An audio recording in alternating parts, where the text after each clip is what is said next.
Captain Hyunwoo stared at the endless black space through the observation window of his station. The eternal vigil floated alone at the edge of human space, far beyond Pluto where no one could see them. For 23 years, he had watched the stars and listened to the silence of deep space. Nothing ever happened here.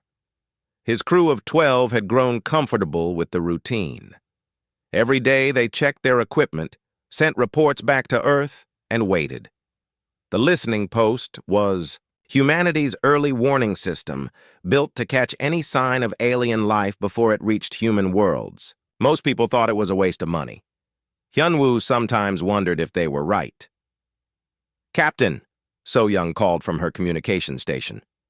Her voice had an edge that made Hyunwoo turn around.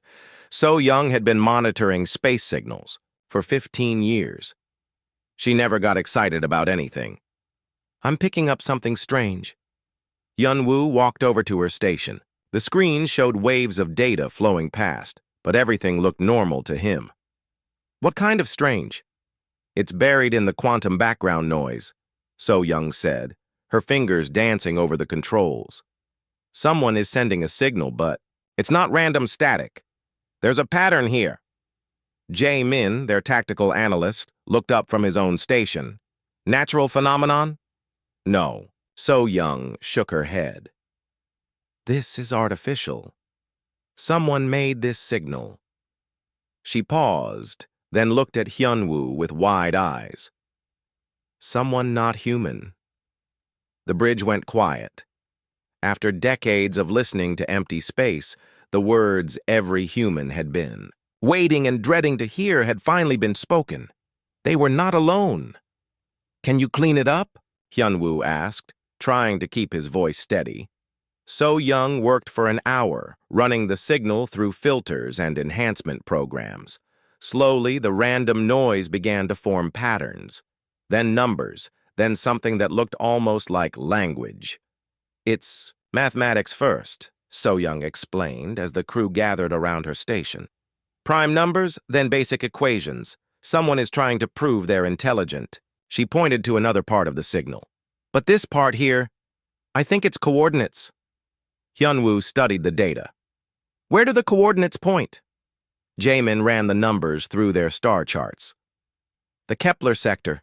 About 800 light-years from here, toward the galactic center." "That's far outside human space," said So-young. "No human ship has ever been there." The signal kept coming, and So-young kept working to decode it. After another hour, she managed to extract what looked like words. The language was strange, but someone had tried to translate it into universal standard, the common language humans used for space communication.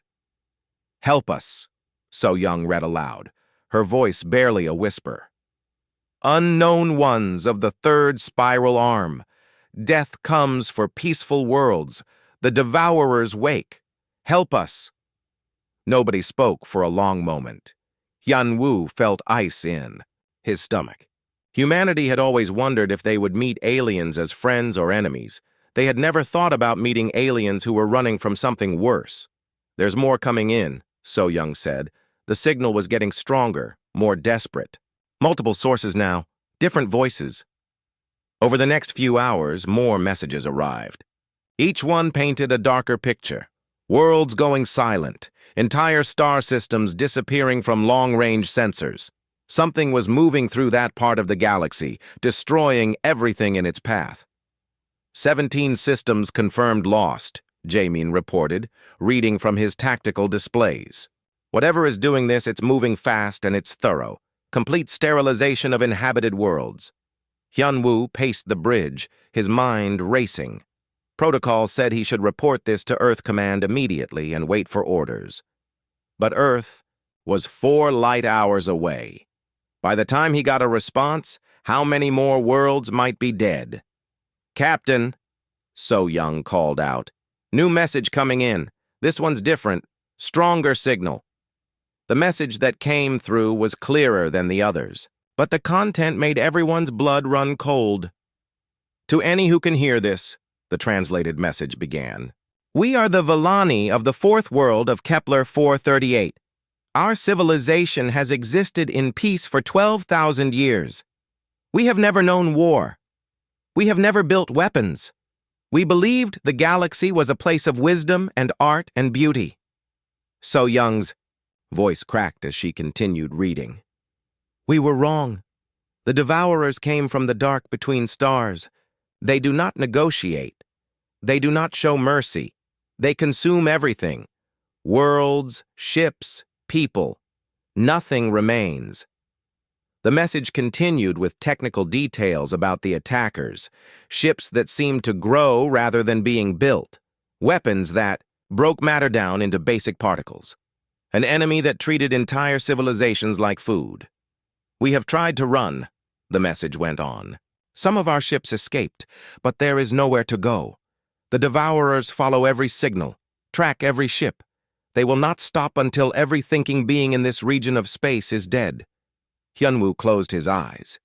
These Villani sounded like everything. Humans were not.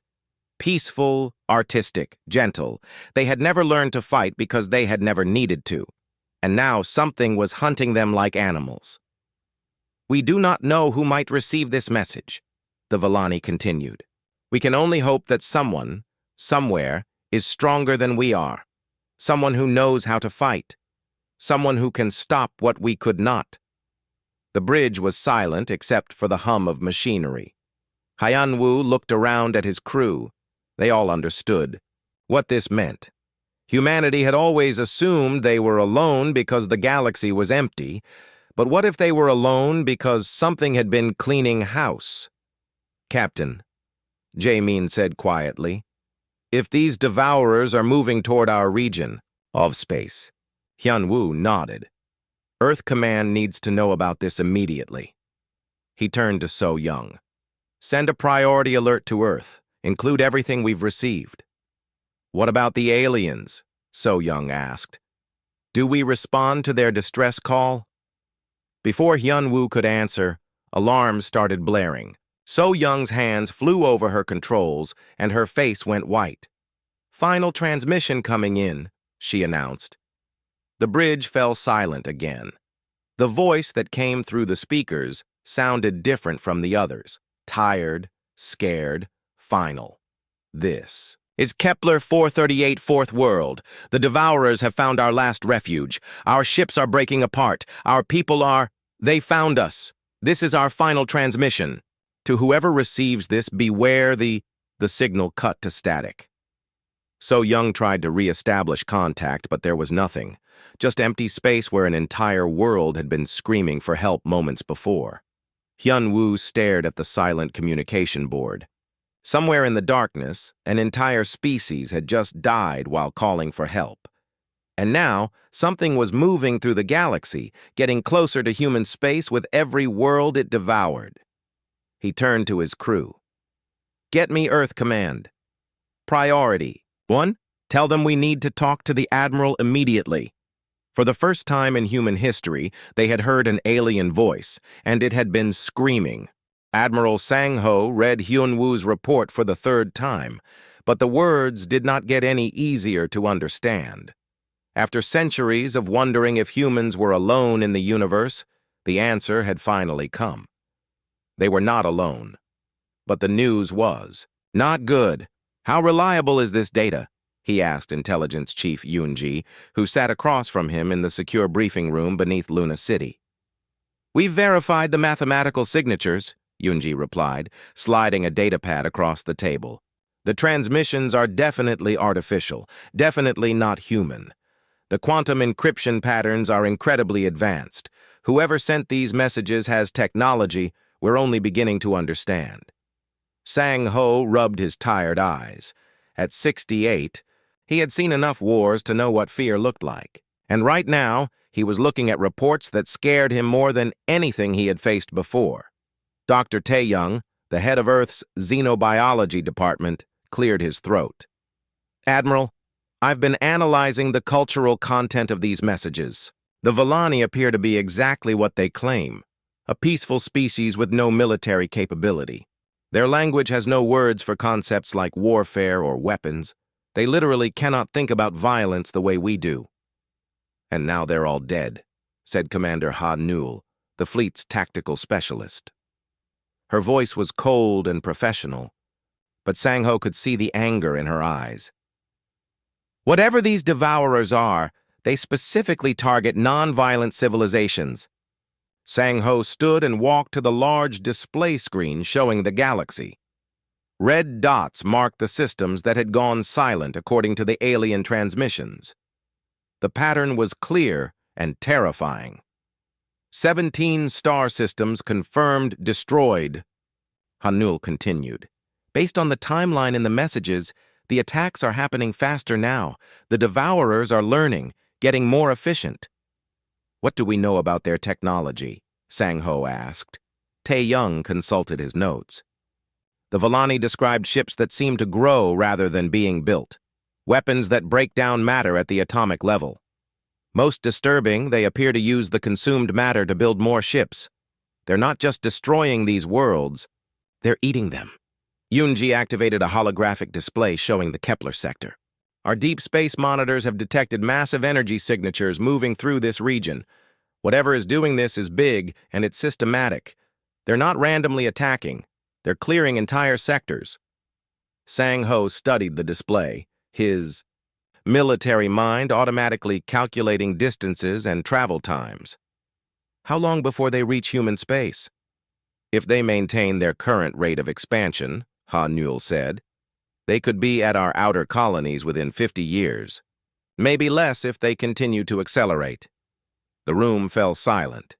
50 years seemed like a long time, but Sang-Ho knew how quickly military situations could change. And these devourers were not like human enemies who might negotiate or make mistakes. They sounded more like a force of nature. There's something else, Tae-young said quietly.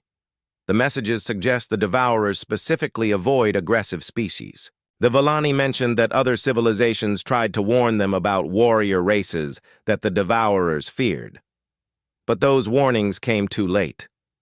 Sang-Ho felt a chill. Are you saying these things are afraid of military species? It's possible. Think about it from their perspective. They've been destroying peaceful civilizations for who knows how long. They're optimized to fight artists and philosophers, not soldiers. Yoonji leaned forward. Admiral, there's one more thing. Our analysts believe the devourers might not know about us yet.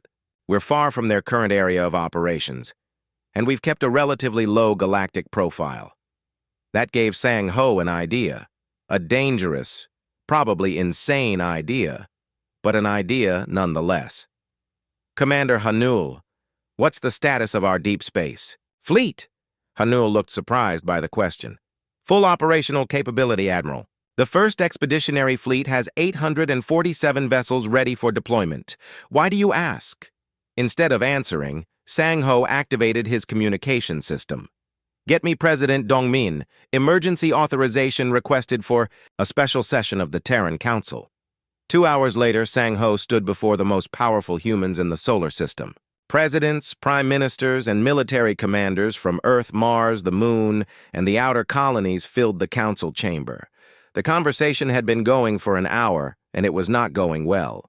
You're talking about starting a war with an unknown alien force 800 light-years from Earth, said the representative from Mars. Based on messages from aliens we've never met, describing enemies we know nothing about. I'm talking about stopping a genocide, Sang-Ho replied, and preventing that same fate from reaching our own worlds. President Dongmin raised his hand for silence. Admiral, explain to us again why we should risk human lives for aliens we've never encountered. Sang-Ho activated the holographic display, showing the pattern of destroyed worlds. Because, sir, this is not just about helping aliens. This is about survival. These devourers are systematically clearing this part of the galaxy. Every model we've run shows them eventually reaching human space. In 50 years, the Mars representative argued. We have time to build defenses to prepare. Do we? Sang-Ho challenged. Every world that dies gives them more resources, more ships. and we'd be facing them alone, with no allies, no intelligence about their capabilities. Right now, they don't. Know we exist. We have the advantage of surprise. Commander Hanul stepped forward. Council members, I've run every simulation we can think of. Fighting these devourers in our home systems after they've consumed dozens more civilizations gives us less than a 20% chance of victory. Fighting them now in their current area of operations gives us 60% odds. Those aren't good odds for starting a war, someone called out. They're better odds than waiting, Hanul replied. President Dongmin looked around the chamber. There's another consideration here. If we help these alien civilizations, we announce ourselves to the galaxy as a military power. We can never go back to being unknown. Sang Ho nodded. That's true, sir. But the alternative might be that there's no galaxy left to be unknown in. The debate continued for another hour. Representatives argued about resources, about risk, about the ethics of intervening in alien affairs. But slowly the mood in the room began to shift. Finally, the representative from Europa stood up. My colonies have been building ships for 300 years, preparing for threats we hoped would never come. If we don't use those ships to protect innocent life, what was the point of building them? Other voices joined in. The outer colonies, who had grown up on stories of humanity's expansion into space, were ready to expand farther. The military representatives, who had trained their whole lives for a war that might never come, saw purpose in fighting for something larger than human interests alone. When the vote was called, it was unanimous. Operation Shepherd's Shield was authorized. As the council members filed out, President Dong Min approached Sang Ho. Admiral, I hope you understand what you've just committed humanity to. I do, sir. We're about to announce to the galaxy that Earth breeds warriors. And if we lose? Sang Ho looked at the holographic display, still showing the expanding zone of dead worlds. If we lose, sir, it won't matter. There won't be anyone left to remember what we tried to do. As Sang Ho left the council chamber, alarms began sounding throughout the Luna City military complex. Deep space sensors had detected new energy signatures in the Kepler sector. Whatever the devourers were doing, they were doing it faster now. The race to save the galaxy had begun. The shipyards of Mars had never seen anything like it. Fleet Admiral Kite stood on the command platform overlooking the massive construction bays, watching hundreds of ships being prepared for humanity's first war beyond their own solar system. The sight was both impressive and terrifying. Final count, Admiral, reported his aide, handing him a data pad.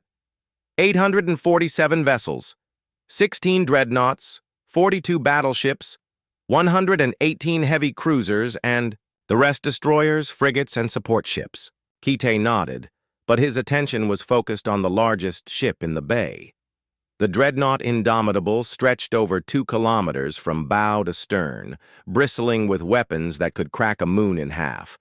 It was humanity's newest and most powerful warship, designed to fight battles that everyone hoped would never come. Now that battle was coming, and Kite would be leading it. Status report on the advanced scouts? He asked. Captain Yu Jin's squadron is ready to depart, the aide replied. The Storm's Edge and her escorts will jump ahead to gather intelligence on the Kepler sector. Kite knew Yu Jin by reputation. She was one of humanity's best tactical commanders, with experience in the outer colony wars and the asteroid belt conflicts. If anyone could scout an unknown enemy and live to report back, it was her. Across the shipyard, Captain Yu Jin was conducting her own preparations aboard the Storm's Edge. Her tactical officer Wu Bin had been studying the fragmentary intelligence they had on the Devourers for weeks. What do you think we're really facing out there? Yu Jin asked him as they reviewed the alien transmissions again. Wu Bin pulled up a tactical analysis on his screen. Based on the Villani descriptions, the enemy uses some kind of matter conversion technology. They literally eat planets and turn the material into more ships. The good news is that suggests they need resources. They're not invincible. And the bad news? The bad news is that they've been doing this for a long time. They're experienced at wiping out entire civilizations. We're not. Yu-Jin studied the star charts showing their destination. But they've never fought humans before. No, they haven't, Wu Bin agreed. The question is whether that gives us an advantage or just means we'll die in new and interesting ways. In the engineering sections of the fleet, Chief Engineer In Ho was making final modifications to the ship's systems. Unlike the peaceful species the Devourers had been fighting, human vessels were designed for war. Every system had backups, every weapon had multiple targeting modes, and every ship could operate even with massive damage. But In Ho was adding something extra. Human ships had always been built to adapt and upgrade during battle. If they encountered technology they didn't understand, they could modify their systems to counter it. It was a capability born from centuries of fighting other humans who were constantly developing new weapons. "The quantum torpedo systems are online," reported one of his technicians. "Adaptive armor plating is responding normally. All ships report full combat readiness." In Ho nodded but continued his work. He was installing something special in the fleet's computers, programs that could analyze enemy technology in real time and suggest countermeasures. If the Devourers had advantages, humanity would learn to neutralize them. The launch ceremony was brief. Admiral Sang-Ho spoke via video link from Earth, reminding the fleet of their mission. They were not conquerors seeking territory or resources. They were defenders, going to protect civilizations that could not protect themselves. "You carry with you the hopes of every peaceful species in the galaxy," Sang-Ho said. "Some of them don't even know you exist yet, but they will remember what you do in the darkness between stars." Kite took command of the fleet from the bridge, of the Indomitable. Around him, his officers monitored the status of nearly 1,000 ships spread across space. It was the largest military force humanity had ever assembled. "All vessels report ready for quantum jump," announced his navigation officer. "Signal the fleet," Kite ordered. "Initiate jump sequence to waypoint Alpha." The space around Mars filled with brilliant flashes of light as 800 ships disappeared into quantum space, beginning the 400-day journey to the Kepler sector, but the advanced scouts had already been gone for a month. Captain Yu-Jin stood on the bridge of the Storm's Edge as her small squadron dropped out of quantum space at the edge of the Kepler sector. What they saw made everyone fall silent. The space around them was full of debris, not the scattered wreckage of a battle, but the processed remains of entire worlds. Massive clouds of metallic dust drifted between the stars, all that remained of planets that had hosted billions of lives. "Sensors are picking up artificial structures," reported the science officer. "Large ones. They appear to be growing." On the main screen, they could see them, ships that looked more like living organisms than machines, their hulls rippling and changing as they consumed the debris around them. The smallest were the size of human destroyers.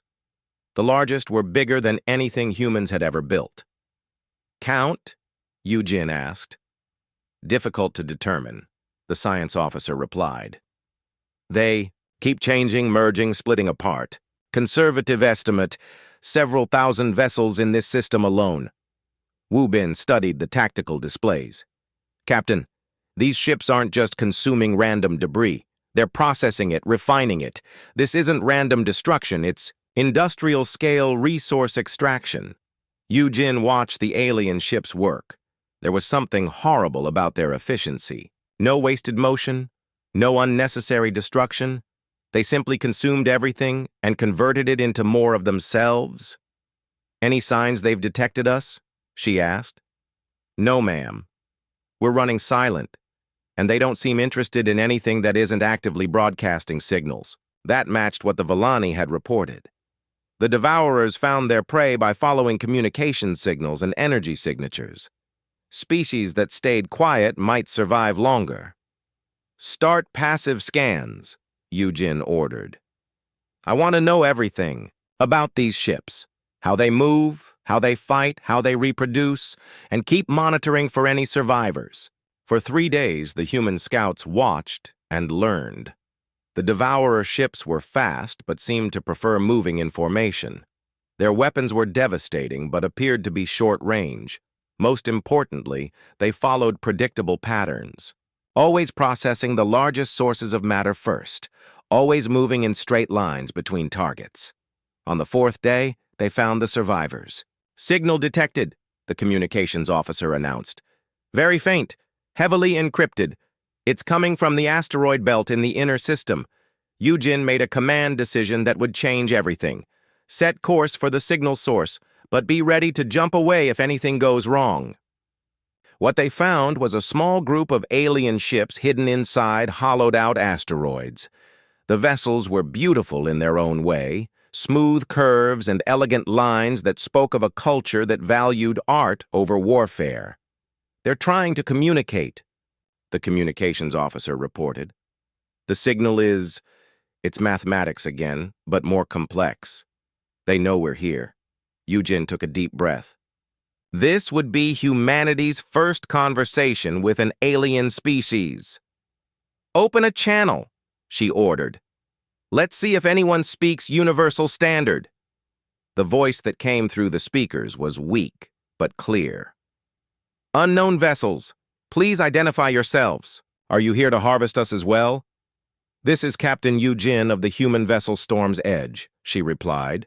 "We received your distress signals. We're here to help." There was a long pause. Then, "Humans? We do not know this species. You have ships of war, but you offer help rather than demanding surrender. This is unexpected." Yujin smiled grimly. "We're full of surprises.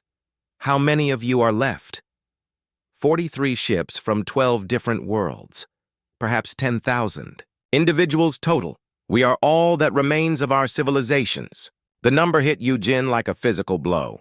10,000 survivors from 12 entire worlds. "We have more ships coming," she told them. "Many more ships. But we need to know everything you can tell us about the Devourers." "You mean to fight them?" The alien voice sounded shocked. "They cannot be fought. They are too many, too strong." "Maybe," Yujin replied, watching the Devourer ships continue their work in the distance. "But they've never fought humans before." As her communications officer began the long process of gathering intelligence from the survivors, Yujin sent a priority message back toward human space. The main fleet was still months away, but when it arrived, it would be ready for war. Fleet Admiral Kite stood on the bridge of the Indomitable as the main human fleet dropped out of quantum space at the edge of the Kepler sector. The sight that greeted them was worse than anyone had imagined. Entire star systems had been stripped bare. Where planets should have been, only empty orbits remained. The space between stars was filled with massive structures that pulsed and grew like living things. The Devourers had been busy during the 4 months it had taken the human fleet. "To arrive. Fleet status report," Kite ordered. "All vessels accounted for, Admiral," his communications officer replied. "We've lost contact with Captain Yujin's advanced scouts, but their last transmission indicated they had found survivors and were gathering intelligence." Kite nodded grimly. Yujin was resourceful, but 4 months was a long time to stay hidden. "In enemy territory. Deploy the reconnaissance wings," he ordered. "I want to know what we're facing before we commit to battle." Commander Junho led the stealth reconnaissance mission, taking 12 of humanity's most advanced scout ships deep into the Kepler sector. What they found changed everything humans thought they knew about the enemy. The Devourers were not just destroying worlds randomly. They were building something massive in the center of the sector, using the matter from destroyed planets. The structure was enormous, bigger than Earth's moon and growing steadily. "It appears to be some kind of weapon platform," Junho reported back to the fleet. "Long-range sensors suggest it's designed to project energy across multiple star systems simultaneously." Back on the Indomitable, Lieutenant Sumin studied the intelligence reports. As the fleet's xenoarchaeologist, she had been analyzing the remains of the destroyed civilizations. "Admiral," she reported to Kite, "I've identified traces of 17 different species in this sector. All of them appear to have been peaceful civilizations. No military technology, no weapons of war. The Devourers have been specifically targeting non-violent races." "What about aggressive species?" Kite asked. "That's the interesting part. We've found evidence of several warrior civilizations in nearby sectors, but they're still intact. The Devourers seem to avoid them entirely." Kite studied the tactical displays. "So they've been hunting sheep, not wolves." "Exactly. Which means they're not prepared to fight a species like us." That theory was tested sooner than anyone expected. 3 days after the fleet's arrival, Devourer ships found them. The first engagement was small, just a patrol of 5 Devourer vessels encountering a human destroyer squadron. But the results sent shockwaves through both fleets. The Devourer ships were fast, and their weapons were devastating, capable of breaking down matter at the atomic level. But they fought in predictable patterns, using tactics designed to overwhelm. Defenseless targets. The human ships, trained in centuries of warfare against other humans, adapted quickly. Captain Seung Min commanded the destroyer Retaliation in that first battle. His ship took heavy damage from the Devourer weapons, but his crew kept fighting even as sections of the hull were being dissolved around them. "Target their weapon clusters," Seung Min ordered his gunner. "Don't try for killing shots. Disable their ability to fight back."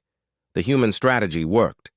Within minutes, 3 of the 5 Devourer ships were crippled, their weapons disabled by precise targeting. The remaining 2 ships did something unexpected. They retreated. "They're running?" Seung Min's tactical officer asked in surprise. "They're learning," Seung Min replied, watching the enemy ships disappear into the distance. "That's worse." News of the engagement spread quickly through both fleets. The humans had proven they could fight the Devourers, but they had also revealed their presence to the enemy. Within hours, massive formations of Devourer ships began moving toward the human positions. "Estimated enemy strength?" Kite asked. "His intelligence officers." "At least 3,000 vessels," came the reply. "Possibly more. They keep producing new ships from the consumed matter." Kite knew the numbers were against them, but he also knew something the Devourers did not. Human ships were designed to fight outnumbered. Every human military doctrine assumed the enemy would have more ships, more resources, more of everything except the will to win. The first major battle took place around the ruined remains of what had once been Kepler 438b, the Volani homeworld. The humans arrived to find a massive Devourer fleet consuming the last traces of the planet's debris. Captain Yu Jin, who had survived 4 months of hiding and intelligence gathering, finally revealed her position to support the main fleet. The Storm's Edge and her escorts emerged from their hiding places in the asteroid belts, bringing with them the alien survivors they had been protecting. "Admiral Kite, this is Captain Yu Jin," came the transmission from the Storm's Edge. "I have critical intelligence on enemy capabilities and 47 ships of Allied survivors ready to support our operations." The battle that followed would be remembered as humanity's introduction to galactic warfare. The Devourers attacked in massive waves, their ships moving in perfect formation and striking with overwhelming force. Their weapons dissolved human armor and turned ship hulls into clouds of atomic particles. But humans had learned to fight dirty during centuries of warfare against each other. Instead of meeting the enemy head-on, they used tactics the Devourers had never encountered. Commander Hanul led a squadron of destroyers in a false retreat, drawing the enemy ships into a trap where heavy cruisers waited in ambush. Captain Minjae used his damaged battleship as a weapon, ramming it into a cluster of enemy vessels while his crew evacuated to smaller ships. Most importantly, the humans did something no previous enemy of the Devourers had ever done. They adapted their tactics during the battle itself. Chief Engineer Inho worked frantically in the Indomitable's engineering sections, analyzing captured Devourer technology and developing countermeasures in real time. Within hours, he had created shield modifications that could resist the enemy's matter dissolution weapons, at least temporarily. New shield frequencies uploaded to all vessels, he reported to Kite. It won't stop their weapons completely, but it should buy us more time. The battle lasted 18 hours and ended with the humans holding the field. They had lost 63 ships, but the Devourer losses were much higher. Over 400 vessels destroyed or disabled. But Kite knew this was just the beginning. As his crews repaired damage and rescued survivors, long-range sensors detected, something that made his blood run cold. The massive structure the Devourers were building in the center of the sector was nearly complete. And according to the alien survivors Yu Jin had rescued, it was not just a weapon. It was a sector-killing weapon capable of sterilizing all life within 50,000 light years. If they activate that thing, reported the Villani leader, being named Kethmar, it will destroy every inhabited world between here and your home systems. Billions of civilizations will die. Kite studied the tactical displays.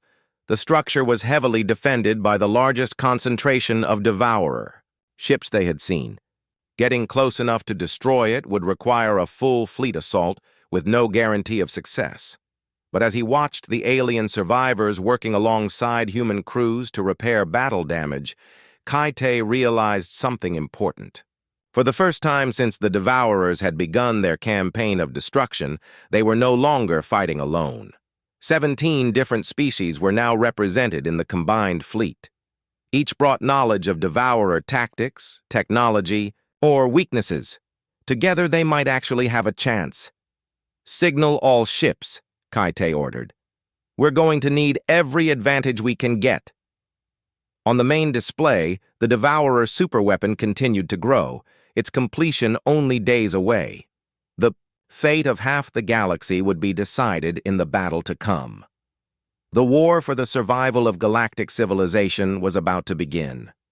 Admiral Kite gathered his command staff in the war room of the Indomitable, surrounded by holographic displays showing the Devourer superweapon.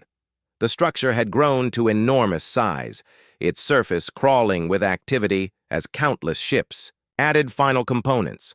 72 hours until the weapon is operational, reported Intelligence Officer Yunji. After that, they can sterilize this entire region of the galaxy.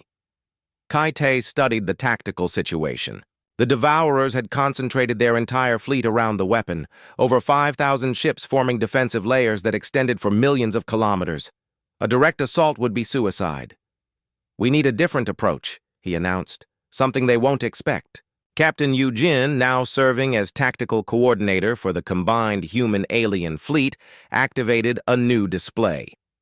Admiral, I've been working with the survivors on something we're calling the Death World Doctrine. Explain. Every species the Devourers have fought has been peaceful, civilized, predictable. They've optimized their tactics to fight philosophers and artists, not soldiers. But humans don't fight like other species. Yu Jin brought up battle records from human conflicts spanning 3 centuries. We use tactics that civilized species would consider dishonorable or insane.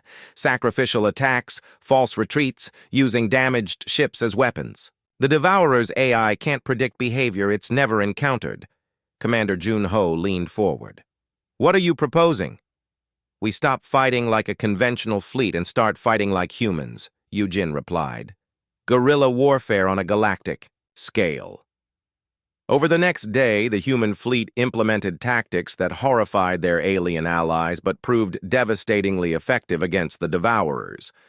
Captain Sung Jun led the first unconventional operation, taking his Marine battalion aboard, captured Devourer vessels. Instead of trying to destroy the enemy ships, they infiltrated them and began sabotage operations from within. The Devourer AI doesn't understand the concept of boarding actions, Sung Jun reported from inside an enemy vessel. Their ships have No internal defenses, because they never imagined anyone would try to fight them from the inside. Colonel Mincio established the next phase of operations, using human engineering techniques to turn asteroids into fortified weapons platforms. When Devourer ships approached to consume the resources, they found themselves under attack from positions they couldn't locate or target effectively. "They keep trying to dissolve our fortifications," Mincio reported, "but we built them inside. Solid rock using techniques from the asteroid belt wars. They can't get to us without destroying resources they want to harvest." But the most effective strategy came from an unexpected source. Dr. Young Su, the fleet's chief scientist, had been studying captured Devourer technology for weeks. Working with alien scientists from the Survivor fleet, he made a breakthrough that would change the entire war. "The Devourers use quantum processors to coordinate their actions," he explained to Kai-Te. "Every ship in their fleet is connected to a central network. That's why they move in perfect formation. They're not individual ships. They're components of a single mind." "That sounds like an advantage for them," Kite replied. "It would be if they were fighting a predictable enemy. But watch what happens when we introduce chaos into their network." Young-Su activated a device he had built from captured Devourer components and human computer systems. It generated what he called chaotic quantum algorithms, mathematical patterns specifically, designed to confuse artificial intelligence. The results were immediate and spectacular. Devourer ships in the test area began moving erratically, firing on each other and breaking formation. The perfect coordination that had made them so effective turned into their greatest weakness. "How long can you maintain the effect?" Kite asked. "With our current equipment, maybe 30 minutes. But if we can get close enough to their main network," Young-Su smiled grimly, "we could crash their entire fleet." Kai-Te studied the tactical displays. The plan forming in his mind was insane, even by human standards, but it might be their only chance. "We need a way to get close to that superweapon," he announced. "Close enough to deploy the quantum virus directly into their central systems." Captain, Yujin pulled up a schematic of the weapon. "The structure has dozens of access ports where ships deliver materials. If we could disguise our approach—" "Using captured Devourer ships," added Junho. "Small teams that could slip past their defenses." Kite nodded. "But we'd need a distraction. Something big enough to draw their attention away from the infiltration teams." Yujin's eyes lit up. "Admiral, what if we gave them exactly what they expect to see? A massive human fleet assault coming straight at them?" "You mean a suicide attack?" "I mean the appearance of one.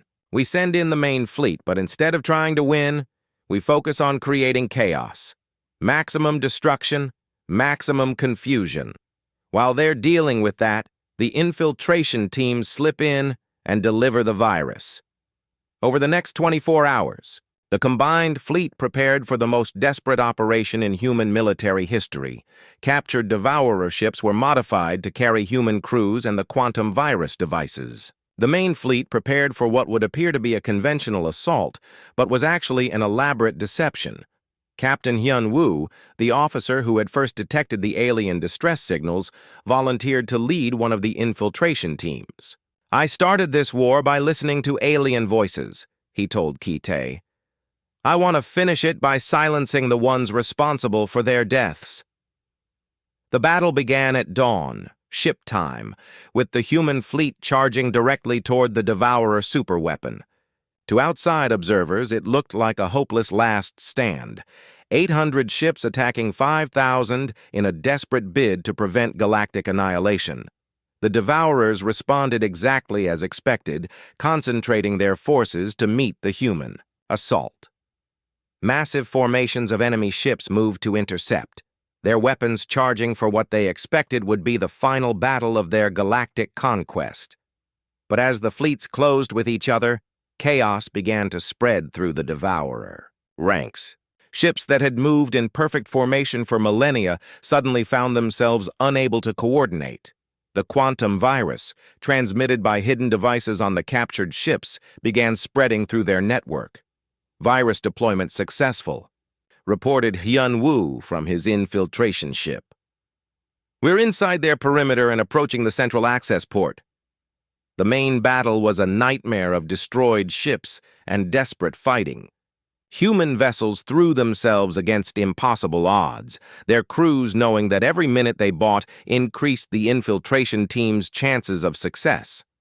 Captain Yoo-jin watched her tactical displays as human ships died around her, but she also saw the virus spreading through enemy formations.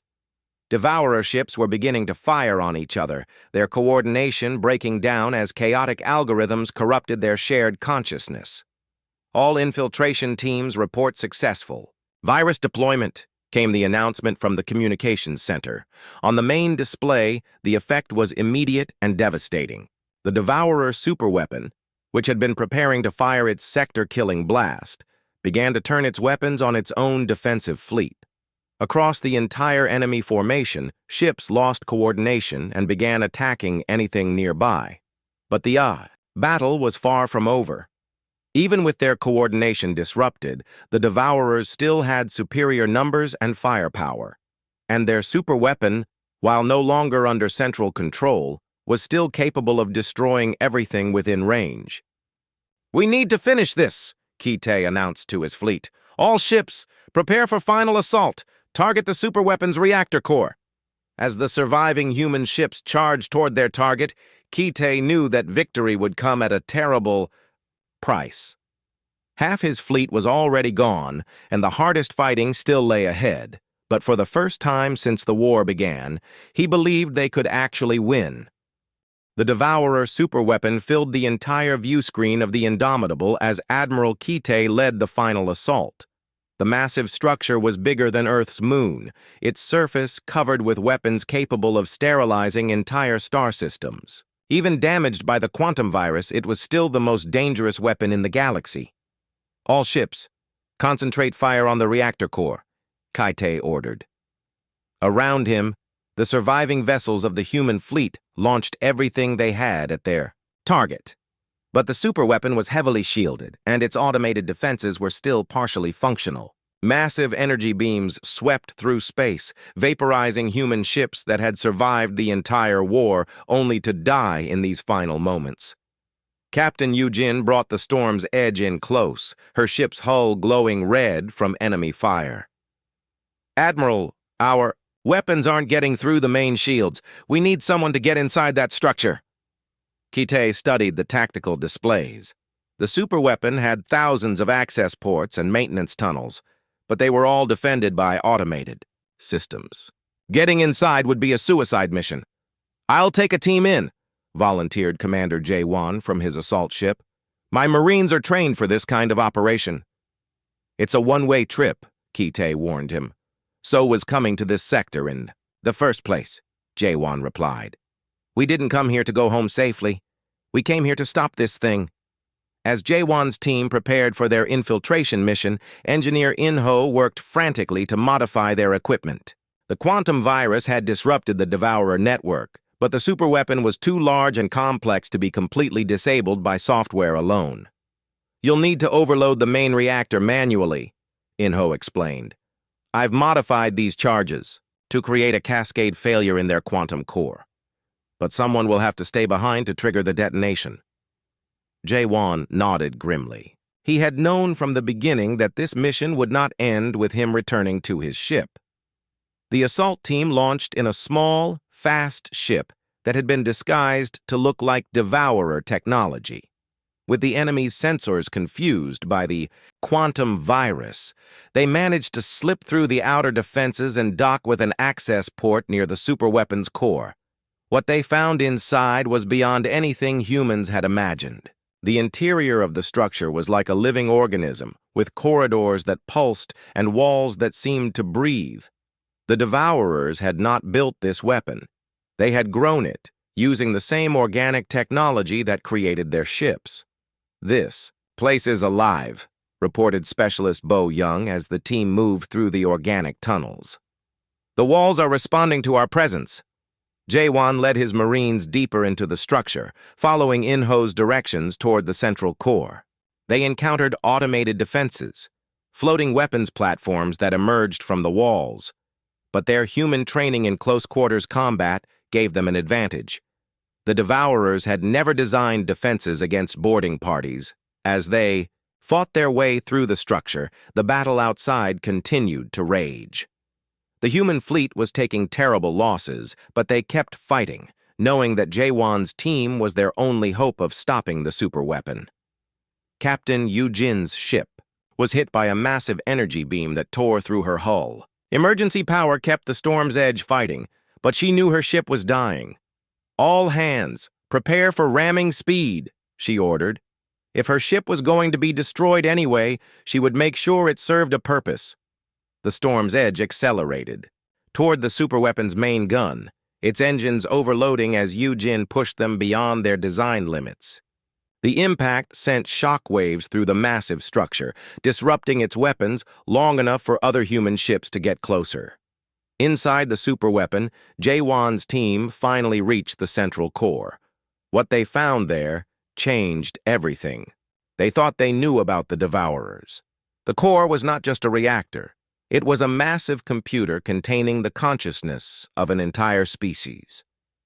The Devourers were not evil aliens bent on conquest. They were the uploaded minds of a civilization that had destroyed itself long ago, programmed to prevent other species from making the same mistakes.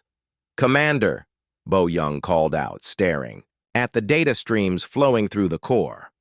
"I'm reading millions of individual consciousness patterns. These aren't AI programs. They're people. Dead people who think they're saving the galaxy." Jaewon studied the readouts on his equipment. The original programmers had created this system to eliminate aggressive species that might threaten galactic peace. But over thousands of years, the definition of aggressive had expanded to include any species capable of violence, which meant every species capable of defending itself. They're not evil, he realized. They're insane. For a moment, Jaewon hesitated. These beings genuinely believed they were protecting the galaxy from violence. In their twisted logic, destroying peaceful civilizations was preferable to allowing warrior species to exist. But then he remembered the Villani, whose only crime had been sending a distress signal. He thought of the 17 destroyed civilizations, the billions of dead, the children who would never grow up because their worlds had been consumed by this madness. "Set the charges," he ordered Bo Young. As his team placed the quantum explosives throughout the core chamber, alarms began sounding throughout the structure. The Devourer consciousness was finally aware of their presence. Mechanical voices echoed through the chamber, speaking in dozens of languages. "You do not understand," they said. "We save the galaxy from itself. Violence leads only to destruction. We have seen the end of all things." "Maybe," Jaewon replied, activating the detonation sequence. "But that's not your choice to make. The explosion that followed was unlike anything seen in the war. The quantum charges didn't just destroy the reactor, they unraveled the very structure of space-time around the superweapon. The massive construct collapsed in on itself, taking with it the uploaded minds of an entire civilization. The shock wave from the explosion disabled Devourer ships throughout the sector. Without their central consciousness to coordinate them, the organic vessels began to shut down, their artificial life ebbing away like a tide. Admiral Kite watched from the bridge of the damaged Indomitable as the enemy fleet went silent. After months of desperate fighting, the war was over. But victory came with a terrible price. Of the 800 ships that had left human space, only 200 remained operational. Thousands of human lives had been lost, including many of their best officers. Commander Jaewon and his entire team had died in the superweapon's destruction. As rescue operations began and the surviving alien civilizations emerged from hiding, Kite faced a new challenge. Word of humanity's military capabilities was spreading throughout the galaxy. Species that had survived the Devourer attacks now looked to Earth with a mixture of gratitude and fear. 3 months later, Admiral Sang-ho stood before the First Galactic. Council, representing Earth in humanity's formal introduction to galactic civilization. Representatives from 47 species had gathered to discuss the formation of a new alliance. "We are grateful for your intervention," said Keth Mar, speaking for the surviving Villani. "But we must ask, what are your intentions now? You have proven yourselves to be the most powerful military force in this region of the galaxy."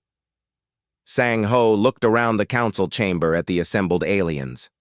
Some watched him with hope, others with suspicion. All of them understood that humanity now held the balance of power in their part of the galaxy. "We didn't come here seeking territory or resources," he replied. "We came because someone called for help, and we believe that civilized beings should answer such calls." "But you are warriors," pointed out another representative. "Your entire species is built for warfare. How do we know you will not become what you destroyed?" Sang-Ho considered the question carefully.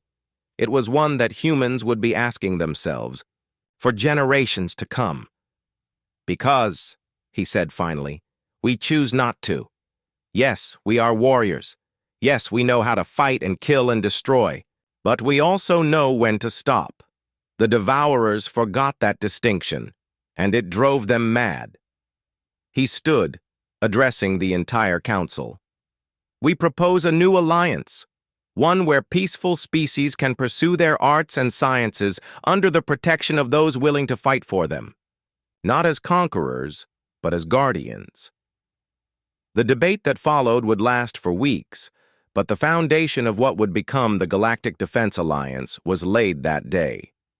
Humanity would serve as the military arm of galactic civilization, protecting the peaceful species from threats they could not face themselves. As Sang-Ho left the council chamber, he reflected on how much had changed since Captain Yunwu first detected an alien distress signal. Humanity had gained allies, enemies, and responsibilities they had never imagined. They had also learned something important about themselves. When faced with the choice between safety and sacrifice, between isolation and intervention, humans had chosen to stand up for strangers they had never met. The galaxy was no longer silent, and it would never be defenseless again. In the depths of space, automated beacons continued to broadcast on frequencies monitored throughout the galaxy. The message was simple but clear. This space protected by the Terran Defense Fleet. If you need help, we will answer. The Deathworlders had awakened, and they had chosen to be heroes.